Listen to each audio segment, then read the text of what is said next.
retomando aqui, gente, é o processo de destilação. O álcool que foi produzido lá na fermentação, né, ele é submetido a vários processos físicos, onde nesses processos o intuito é fazer o quê? É separar o álcool da água, né, onde o álcool ele é separado da água. Com isso, tem-se uma maior concentração de teor alcoólico, né? Justamente porque eu vou estar separando o quê? O álcool eu vou estar retirando a água do álcool, consequentemente eu vou ter uma maior concentração alcoólica. Por isso que as bebidas fermento-destiladas, as bebidas destiladas, elas vão ter um teor alcoólico bem maior, né? Justamente por esse processo de destilação, que consiste em concentrar, em separar o álcool da água e, consequentemente, concentrar um teor alcoólico bem maior. Existem também as bebidas alcoólicas de mistura. E nós vamos ver quais são as bebidas fermentadas, né? Existentes. Bom, as bebidas fermentadas, elas são o vinho, champanhe, a cidra, a cerveja e o saquê. Aqui, uma a uma. O vinho, né? O vinho ela é produzido através de quem? Da uva. O teor alcoólico varia de 8 até 10%. O vinho ele pode ser classificado quanto a coloração, ele pode ser tinto, rosé e branco. Quanto ao teor de açúcar, seco, né, que é um teor de açúcar menor, suave, um pouquinho maior teor de açúcar. O doce e o licoroso, eles vão conter o mesmo teor de açúcar. O que vai diferenciar entre eles dois é o teor alcoólico, que o teor alcoólico do vinho licoroso, ele é maior do que o do vinho doce. Eles vão variar também podem ser classificados também quanto ao teor alcoólico e quanto à classe, né, que podem ser os vinhos de mesa, entre outros. Aqui vamos ver sobre a coloração, né? O vinho tinto. O vinho tinto ele é produzido da uva preta, né? Que é o pigmento da casca que vai dar essa característica ao vinho. Então,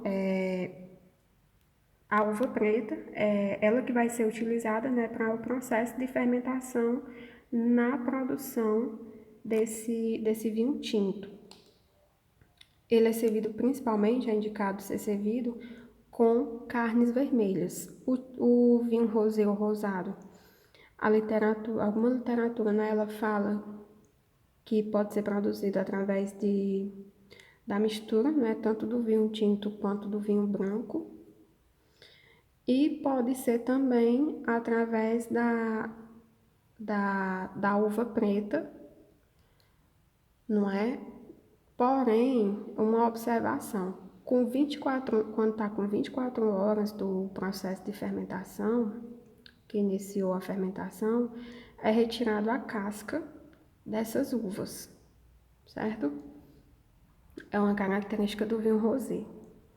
Já o vinho branco, ele pode ser produzido, né, com qualquer tipo de uva branca ou com uvas escuras, porém sem a casca, certo? E pode ser servido gelado e a característica dele, né, é que ele acompanha principalmente as carnes brancas, né, os peixes e os frutos do mar. A cerveja, gente, a cerveja é outra bebida fermentada, certo? A fermentação da cerveja, né, a matéria-prima utilizada aqui que vai fornecer o açúcar é o malte, né? O malte, ele é obtido através de um processo de germinação, né? Principalmente da cevada, né? A cevada ela é bastante utilizada para o processo de malteação, né? Para ser produzido o malte.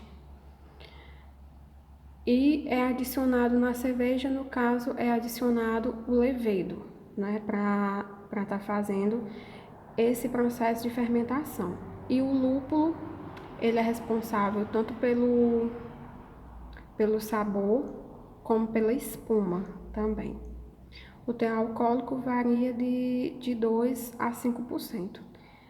Aqui eu vou deixar uma perguntinha aqui para vocês, que vocês também vão me responder nos comentários.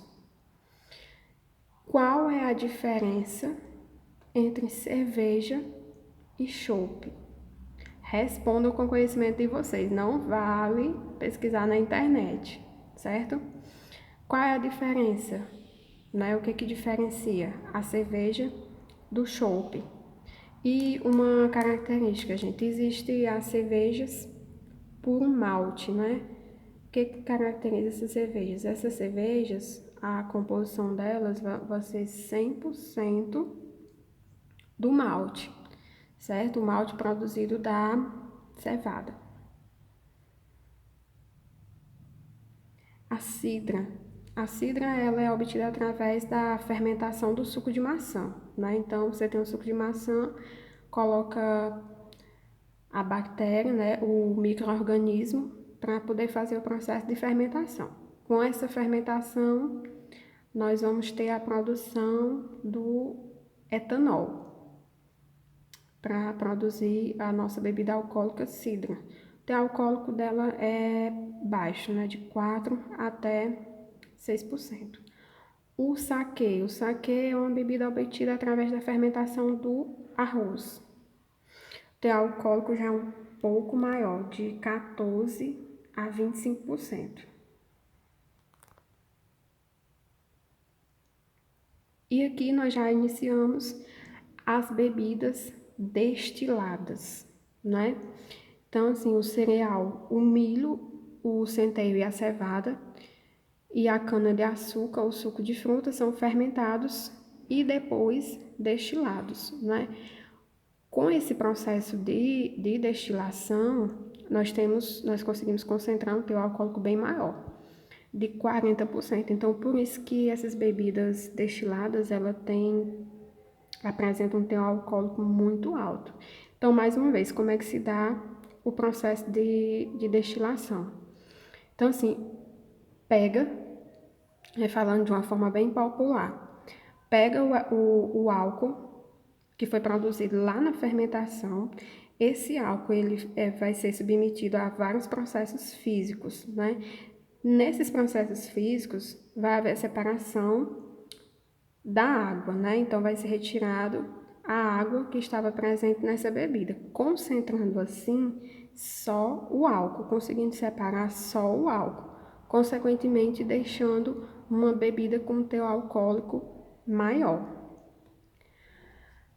A aguardente, gente, é uma bebida alcoólica obtida da destilação de vários produtos fermentados, como a uva, cana-de-açúcar ou frutas. O cunhaque é uma bebida obtida pela destilação do vinho e posterior envelhecimento em tonéis de carvalho para adquirir cor, aroma e sabor. Certo, gente? É importante dizer que o cunhaque, é uma bebida, então assim, o cunhaque é uma bebida obtida através de quem? Houve a fermentação do vinho, Após essa fermentação, houve o processo de destilação, onde concentrou maior teor alcoólico e assim produziu-se o cunhaque. O gin é uma aguardente, obtida através, primeiramente, da fermentação de cereais, que pode ser a cevada, o trigo ou a aveia, e posteriormente à fermentação desses cereais, vai haver o quê? A destilação. Após esse processo de destilação, é que é produzido o gin. A esse gin é adicionado o zimbro, que esse zimbro ele vai conferir um sabor característico. Existe também outra bebida destilada, é a bagaceira. Por que será que essa bebida destilada recebe o nome de bagaceira? Porque, gente, para a matéria-prima utilizada para a produção dessa bebida é o bagaço da uva, Então, pega-se o bagaço da uva, coloca para fermentar. Depois da fermentação, faz o processo de destilação e após o processo de destilação está produzida a bebida bagaceira, que recebe o nome porque justamente ela é produzida com o bagaço da uva. O uísque, né? O uísque, ele é produzido através da fermentação do malte, depois que é realizada a fermentação do malte, é realizado a destilação, né? Depois que ocorre o processo de destilação, que é onde a gente consegue concentrar, né, o maior teor alcoólico, ele é envelhecido por pelo menos 3 anos em tonéis de madeira para poder ele conseguir conferir o sabor. O rum, né, uma bebida bastante conhecida, ela é obtida através da matéria-prima, né, dos melaços da cana-de-açúcar. Esse melaço dessa cana-de-açúcar, mais uma vez, ele é colocado para fermentar, certo? Para poder fazer o processo de fermentação, precisa do melaço da cana-de-açúcar e, posteriormente, de um micro-organismo para poder fazer com que essa fermentação aconteça. Depois que essa fermentação acontecer, vai fazer o quê? O processo de destilação. Depois que fizer esse processo de destilação, que já tiver a bebida pronta, ele é colocado para envelhecer, né? Com esse envelhecimento, ele vai adquirir um sabor, aroma e uma cor característica da bebida rum. A vodka. Gente, a vodka, ela é produzida também primeiramente através da fermentação de cereais e tubérculos, né? Os tubérculos utilizados para produção da vodka pode ser a batata e uma curiosidade também, que outro tubérculo utilizado para a produção da vodka pode ser a beterraba. Então, a beterraba também pode ser utilizado no processo